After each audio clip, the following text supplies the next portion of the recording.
The last thing you want to hear when you need your auto insurance most is a robot with countless irrelevant menu options. Which is why with USAA Auto Insurance, you'll get great service that is easy and reliable, all at the touch of a button. Get a quote today. Restrictions apply. USAA.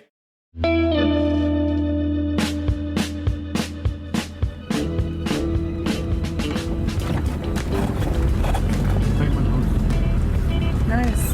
Does that mean we're close? Yeah, getting close. Oh, good.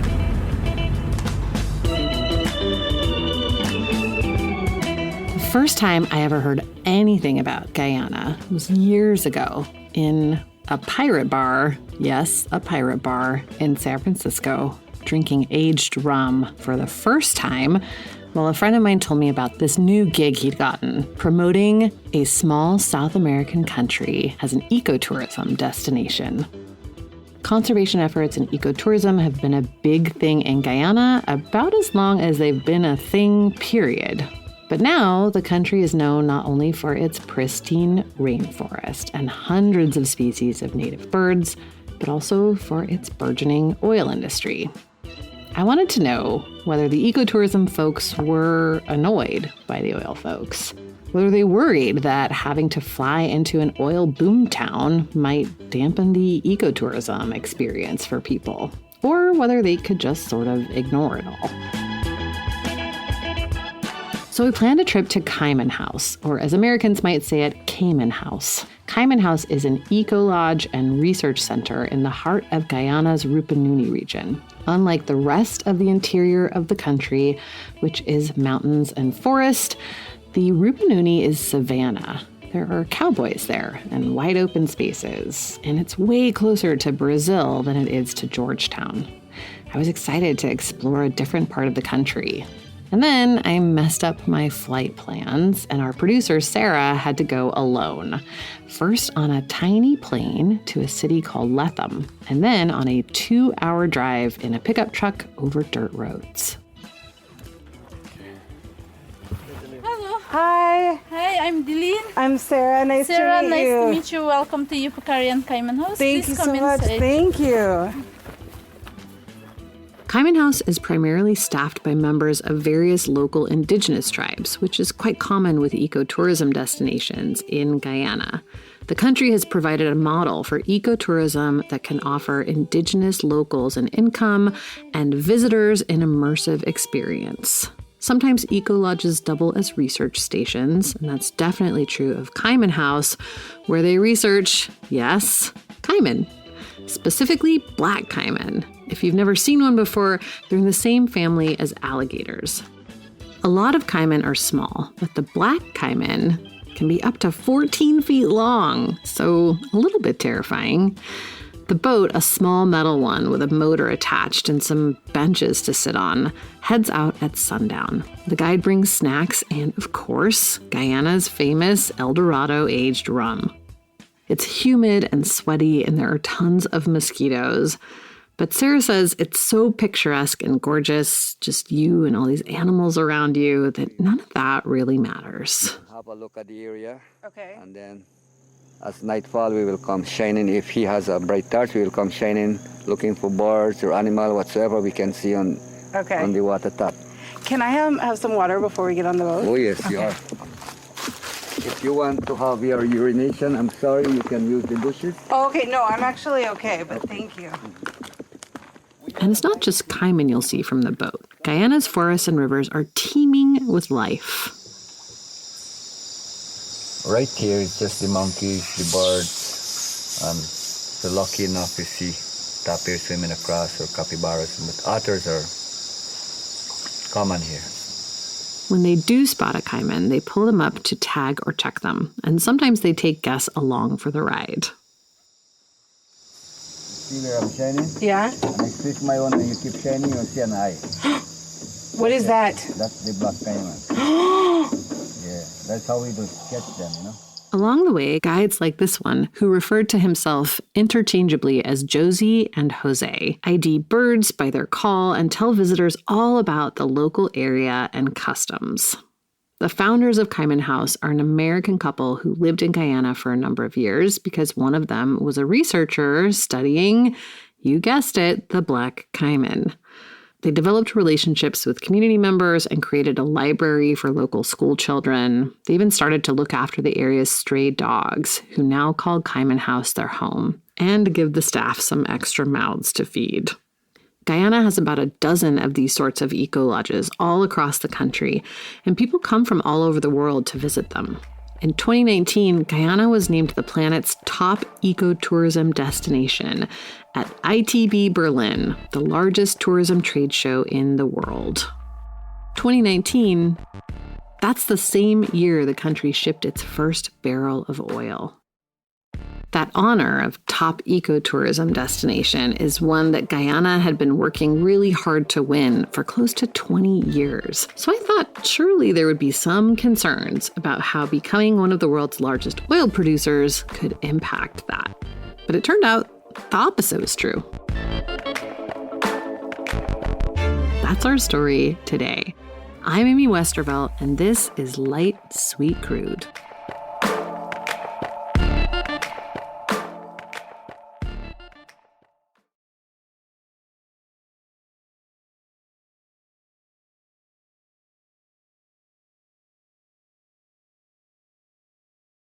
The Abercrombie Kids Summer Sale is in full swing, with up to 50% off select styles for the season. Summer plans, vacation, and camp days are all covered, with new dresses, shorts, tees, and swim. Abercrombie Kids has the summer staples they need and the looks that they want to wear. Shop in-store, online, or in the app. Offer applies to select styles as indicated. Discount applied at checkout online. Here at the Almond Joy Factory, where tropical vibes abound, we use soft, fresh-tasting coconut. The crunchiest almonds and delicious chocolate candy. Ah, but do you know what our most important ingredient is? Sometimes you feel like a nut. Sometimes you don't. Almond Joy's got nuts and something even way better than that. Yes, Almond Joy is made with almonds and joy. Hey, it's Paris. You know I love sparkly things, right? Like stars. Duh. And thanks to Hilton and AutoCamp, I just slept under them. Picture me, serving looks by the fire outside my luxurious Airstream, making s'mores with the kids, while a national park is our backdrop. The great outdoors meets Hilton hospitality. That's hot. Explore all the new ways to stay at Hilton.com. Hilton for the stay.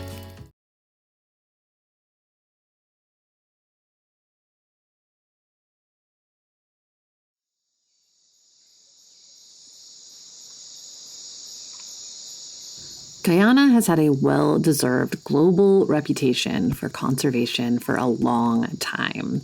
In 2009, it was one of the very first participants in a UN program called REDD, which stands for Reducing Emissions from Deforestation and Forest Degradation.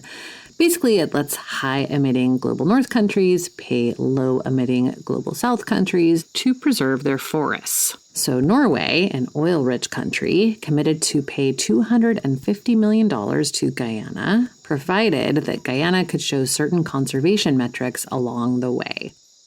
That deal was signed by former President Bharat Jagdeo. Yes, the same Jagdeo that's vice president today and the government's biggest supporter of the oil industry. The payments from the Norway deal were supposed to fund low-carbon development. The idea was that the money could help Guyana develop, but do so in a way that would limit greenhouse gas emissions. It was heralded as this great example of how we could value ecological services, things like forests full of trees that capture and store carbon dioxide, for example, or the preservation of biodiversity. But it still had the whiff of colonialism about it. Norway, a country that is tremendously wealthy from oil with a $1 trillion sovereign wealth fund, telling Guyana how to preserve biodiversity. Okay. So you were saying you were going to get X dollars if you maintain deforestation rate at 0.05%. You give me $50 million over 5 years. Dane Gobin is the CEO of the Iwakrama International Center for Rainforest Conservation and Development, the crown jewel of Guyana's conservation and ecotourism efforts. But at the same time, what you're saying, is that you have to satisfy other criteria to get the money. Yeah. So you go into the shop to buy a pound of butter, and you pay for the butter, and the guy is saying, so before I give you the butter, you need to tell me if you're taking care of your children, if you wash your car. More than a decade before the Norway deal was signed, Guyana created a 371,000 hectare reserve called Iwakrama in the middle of what's called the Guyana Shield, an area with tremendous biodiversity to the northwest of the Amazon rainforest. The government established the Iwakrama International Center there to research and pilot sustainable forestry and agriculture projects. And they opened the Iwakrama River Lodge as one of the country's first ecotourism destinations. Iwakrama has had loads of international donors over the years. Its current patron is King Charles. And I'm saying, hold on, the butter is $1. I'm paying you $1. What's this other stuff? So it's a challenge because the donor country doing it is taxpayers' money. So they have to do it on the best practice. Good governance, anti-corruption targets should be met and so on.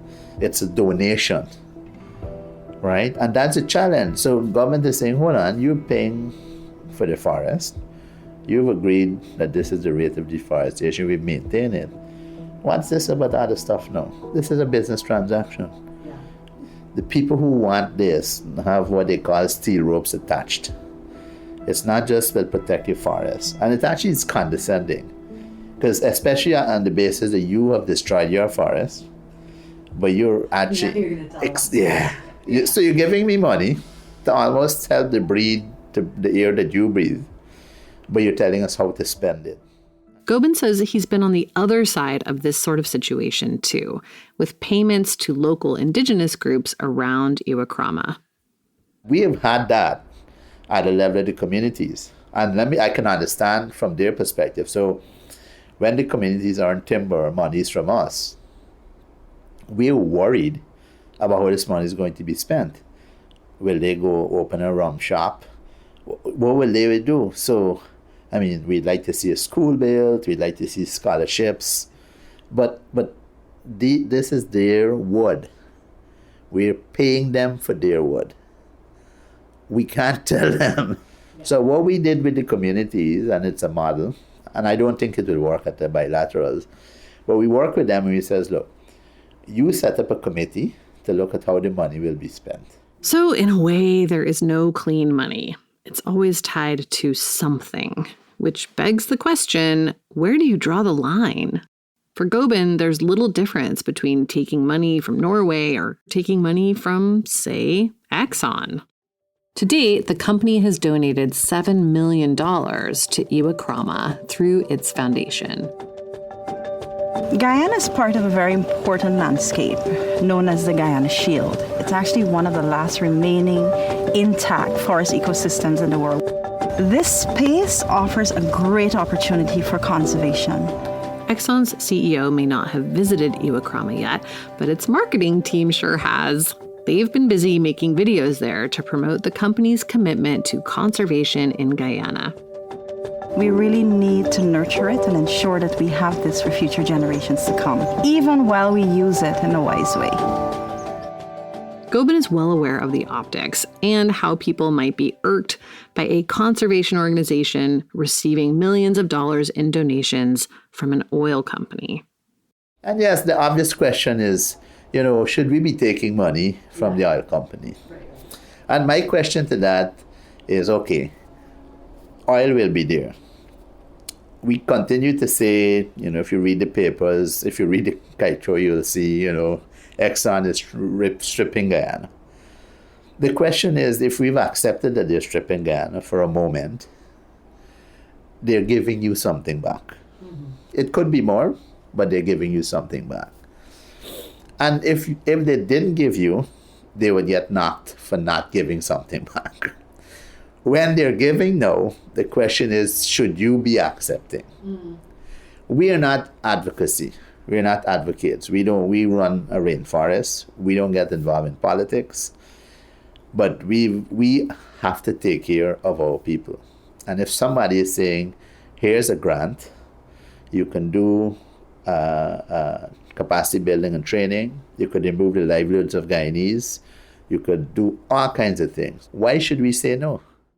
Dane's not stupid. Dane just doesn't care as long as there's money. Remember Melinda Janke, the lawyer trying to stop the offshore drilling project in court? For Janke, there is no way to separate the money from its corporate influence. There are always strings attached. You'll find a lot of people in this conservation sector in this country is not that interested in conservation, but they are very interested in being given grants to do what they term conservation work, which generally conserves nothing. How does it conserve nothing? What do? WWF they did the thing offshore Guyana and came back in raptures about the wonderful marine wildlife we had and that it's possible to do oil and protect marine wildlife. I'm not entirely sure what planet you can do that on, but it's not this one. But Exxon is dropping more than just money. They are allowed to dump 4,000 barrels of sewage into the ocean every day. So 4,000 barrels of sewage every day adds up to, over the life of the project, 1.2 billion gallons of sewage in our pristine ocean. There's 1.2 billion barrels of oil in that particular field. So we're getting roughly a gallon of shit for every barrel of oil they take out. Exxon's money has those same steel ropes attached as other international donors. But instead of requiring good governance and a crackdown on political corruption, they're asking Iwokrama staff to appear in marketing videos and say that Exxon is supporting important conservation efforts. Some might say they want to greenwash. This is not a personal benefit. This is a benefit to Iwokrama, its community partners, and to the nation of Guyana. And as I said, we could probably get some more. But at the end of the day, the recognition is, and it's something that that I don't think people on average realize.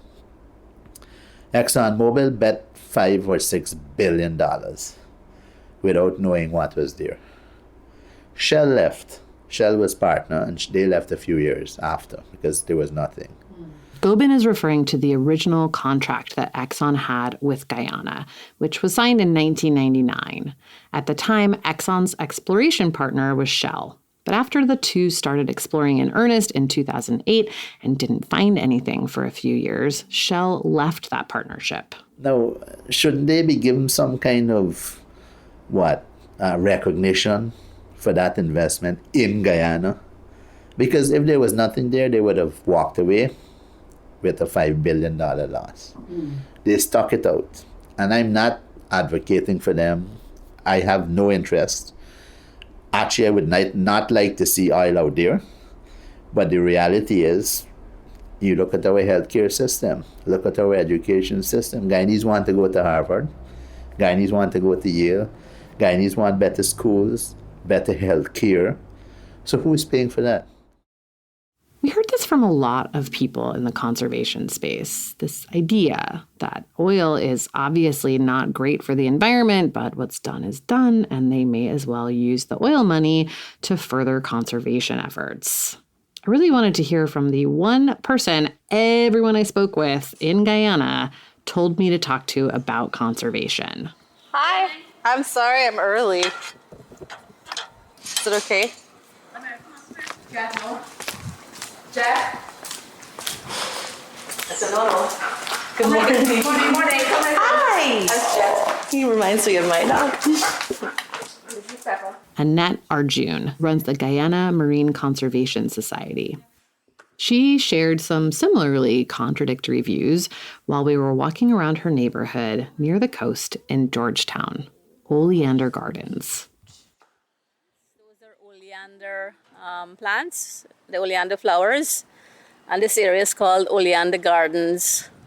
But because of all the old homes being bought out and demolished and replaced by these high-rising apartments. We now have Schlumberger, Exxon as our neighbors. So I always tell people, you're now coming into oleander gardens, which is, a bastardization of our beautiful oleander flower. So welcome to oleander gardens. But while Arjun seems not so thrilled at the idea that her neighborhood has been turned into condo central for foreign oil execs, she's also happy that Guyanese property owners and developers are benefiting from that change. Yeah, that's 12 going up now. These are 3. Each apartment has its own pool in the back. Wow. So those go for $5,000 US per month. Wow. And they're all Guyanese business people. Mm-hmm. And then renting out mostly to oil companies. It's all oil and gas. But that's why I was saying that they carve back in terms of local content. It gave Guyanese opportunities in the real estate market, Yeah. So this is Tracy's back here. 10 apartments there and then another 5 here. Wow. All of them are already rented out. Wow. And I went to school with her. In Barbados? Uh-huh. So lots of young people like our age as well are getting opportunities to become, food caterers, service providers, logistics providers. Right, because they have to hire locals, yeah. Unless they can. Arjun says when she first heard Exxon was coming to Guyana, she was worried. I didn't know much about Exxon other than when there was that New York article that basically was, exposing their culture and reality of funding climate change. Oh yeah, the denial campaigns. Mm-hmm. That was the first time Exxon came on my radar. And to me, if you're top tier of your company is doing something as insidious as that, it was terrible. It was terrible for me because if you're funding climate change denial campaigns, how could you be even considered environmentally responsible? So having all of the technology is one thing, but that technology is useless if your culture is one of deceit. She's also very clear-eyed about the climate impacts Guyana is already experiencing and the role that fossil fuels play in exacerbating those impacts. In a period that's supposed to be a dry season, you're still having torrential downpour. You're having short torrential downpour that will flood your city in minutes. All of that you're seeing that was never what our weather conditions used to be like in the past. In Shell Beach, where I worked, we had in cases parts of the beach, we were losing like 90 feet of beach per month. That is sort of unprecedented erosion in terms of the rapidity of that. As a result of that effect, the community of 280 members, 90% of them had to relocate inland to higher ground. So that was what, in my opinion, I always refer to as my first experience of climate change refugees. But she doesn't necessarily see any of that as a reason not to drill for oil offshore.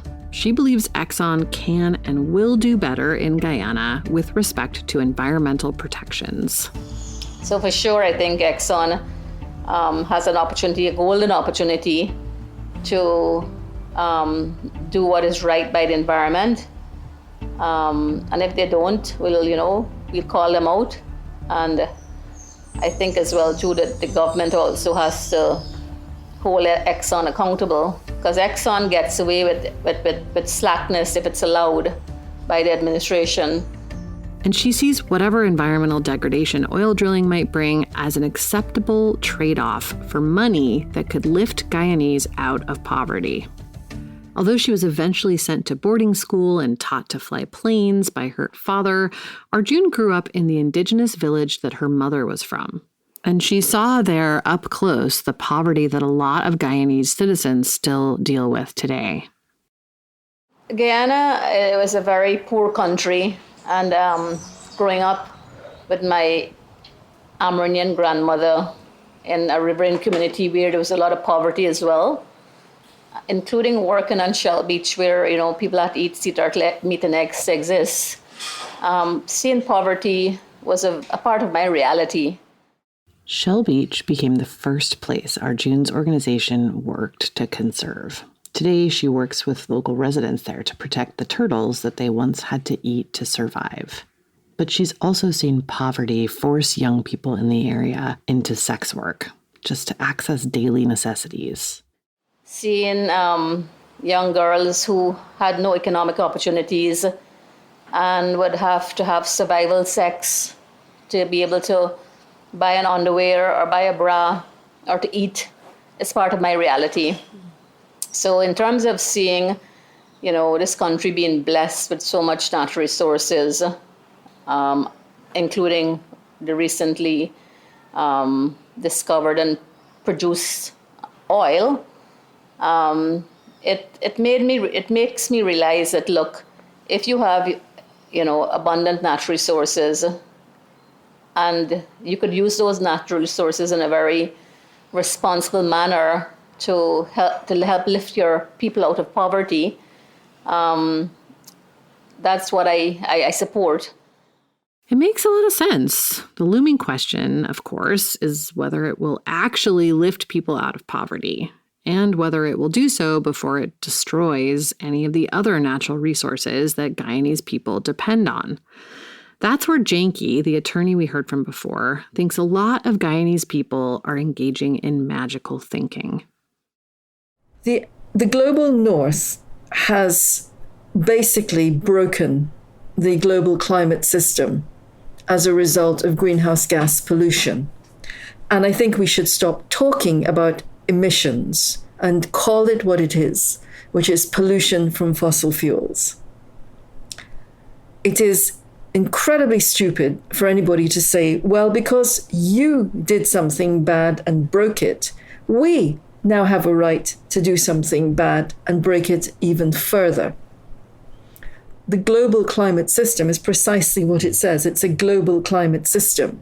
The idea that more money is going to make things better in Guyana is also false. Guyana is not a poor country. Guyana is an extremely rich country.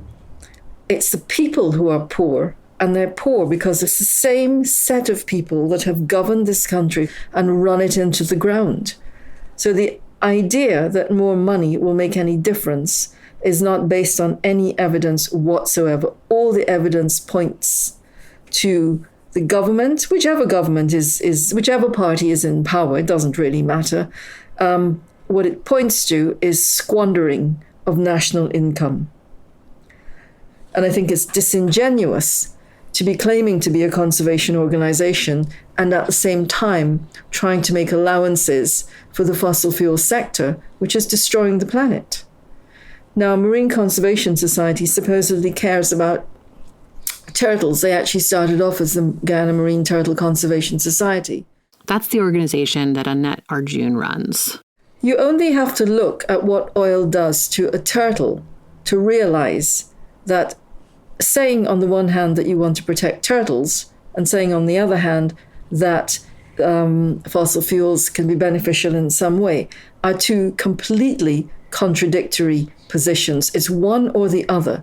Either you protect the ocean or you support fossil fuels. There isn't any middle ground. At Iwakrama, Dane Gobin is still hopeful that selling ecosystem services, both to oil companies and to other international buyers, is a potential path out of poverty for Guyana that keeps the focus on conservation. When he talks about it, he sounds very similar to Janky, actually. So ecosystem services would be as very common as carbon, which people speak of, as tourism. It's a service from the ecosystem, the forest, the environment. But then you get into the common hydrology, water, major ecosystem services. They say the next wars will be fought over water. Unfortunately, a lot of people have recognized forests for these ecosystem services.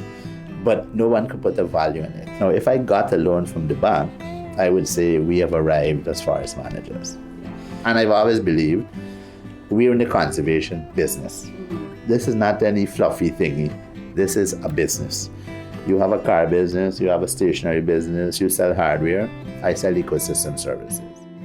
Give Guyana the respect and the admiration for being a carbon sink and starting that dialogue about how do we actually make sure that this country stays as a carbon sink. Because that's the most important thing for the planet. If every country was a carbon sink, we would not be in the mess we are in now.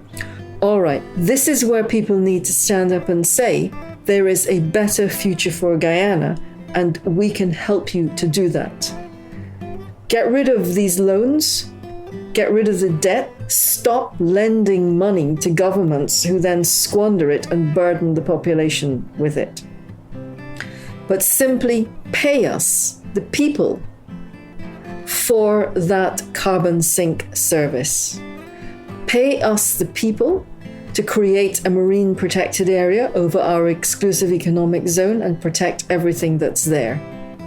That's good enough. The key difference between the two is that Gobin sees no problem with selling those services to Exxon or its partners to offset the emissions they're generating by drilling for oil offshore.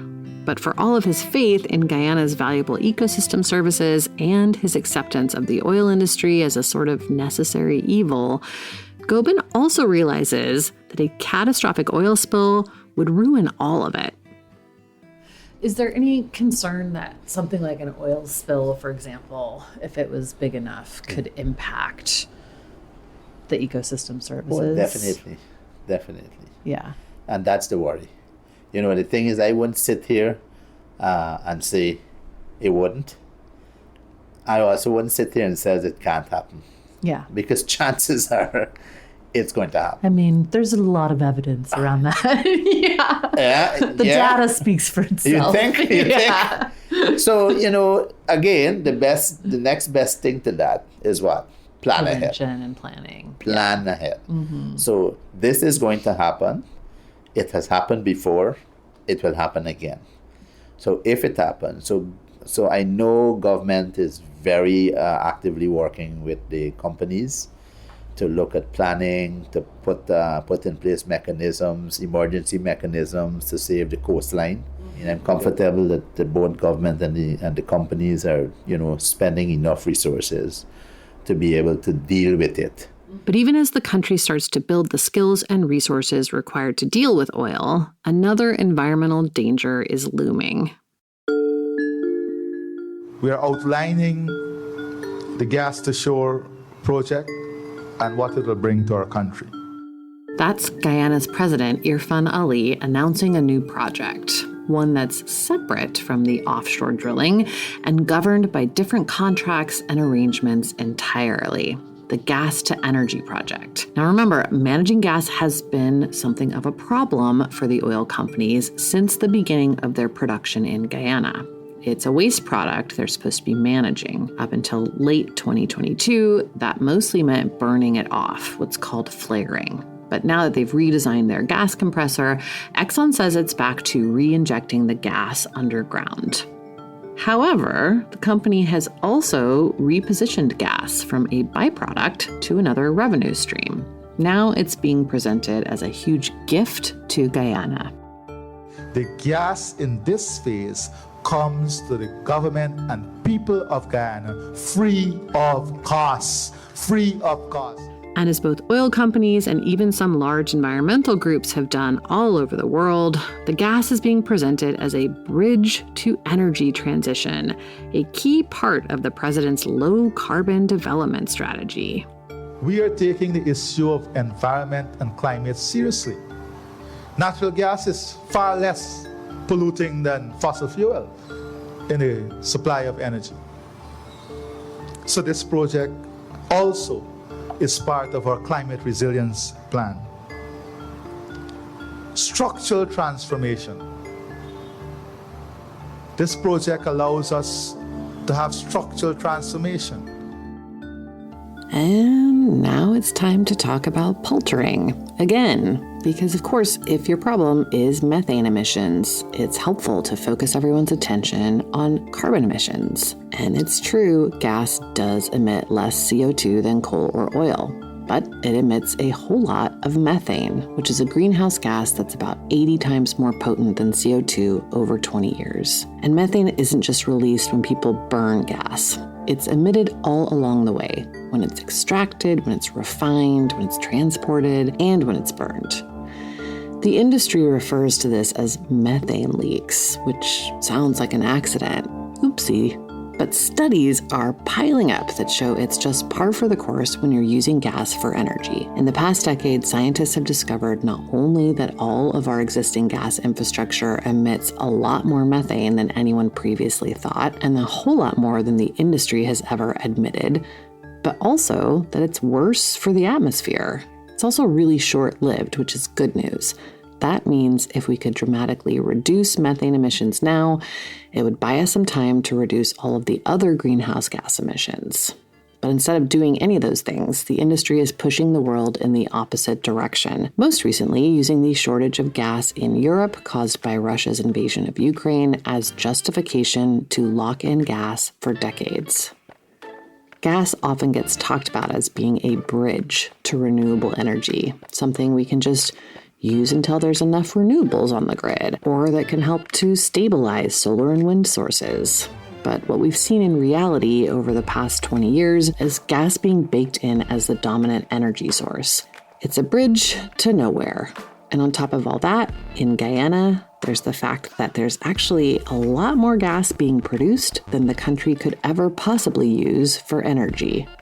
The 50 million cubic feet of gas that they're bringing, we only need for our electricity, we only need about 30.